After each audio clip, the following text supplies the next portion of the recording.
संभाजीनगर में बढ़ती गर्मी का असर अब अनार की बागों पर दिखाई देने लगा है। तेज धूप और बढ़ते तापमान से फलों की गुणवत्ता खराब होने का खतरा बढ़ गया है, जिसके चलते किसान बड़े पैमाने पर शेड नेट का सहारा ले रहे हैं। किसानों का कहना है कि फलों पर दाग पड़ने और उत्पादन घटने की आशंका के कारण अतिरिक्त खर्च कर बागों को ढका जा रहा है। अनार उत्पादकों के मुताबिक इस बार गर्मी की वजह से 25 से 30% तक उत्पादन प्रभावित हो सकता है। माझं नाव सचिन कल्याणराव वाघ, राहणार आडूळ। मी यंदा हेच 3.5 एकर डाळिंब आहे माझी।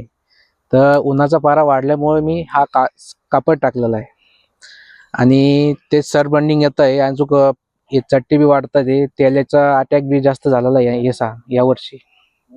हे टाकण्याचं कारण काय नेमकं? सर बंडिंग येतं, त्याला ना चोपडापणा राहत नाही, त्याला खरबडपणा येतो, चट्टा लागतो, त्याच्यामुळे ते टाकावं लागतं सर। चट्टे लागल्याने काय होतं? ते फळ रेट भेटत नाही सर, त्याला मार्केटमध्ये त्याला व्हॅल्यू राहत नाही, रिजेक्शन मध्ये जातात सर। अंदाजे 80 ते 85 हजार रुपये खर्च येतो एकरी सर। याच्यापासून काय आहे, झाडाला फळाला चकाकी येईल, झाड संरक्षण मध्ये राहील थोडं, आणि त्यालाचा अटॅक कमी होईल सर त्याच्यावर। आता आपण जे आचरण टाकलेलं आहे हो, त्याला किती खर्च आला?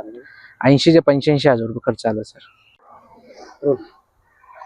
नमस्कार, माझं नाव किरण वाघ, आडूळ या गावातून आहे आणि 9 वर्षाची डाळिंबाची बाग आहे।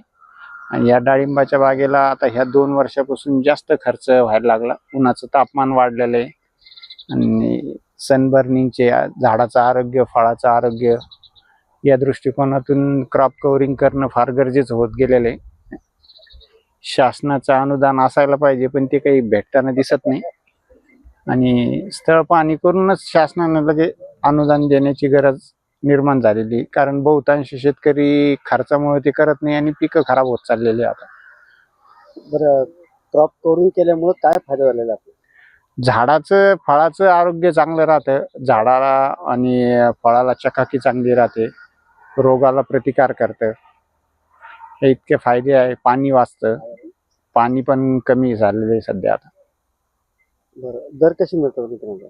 जर हे क्रॉप कव्हरिंग असलं तर 10 ते 15 रुपयाचा फरक राहतो किलो मागं। बरं, आता याला अंदाजे किती खर्च आला आपल्याला?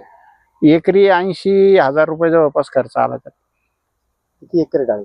3.5 एकर। काय नाव आपलं? किरण वाघ।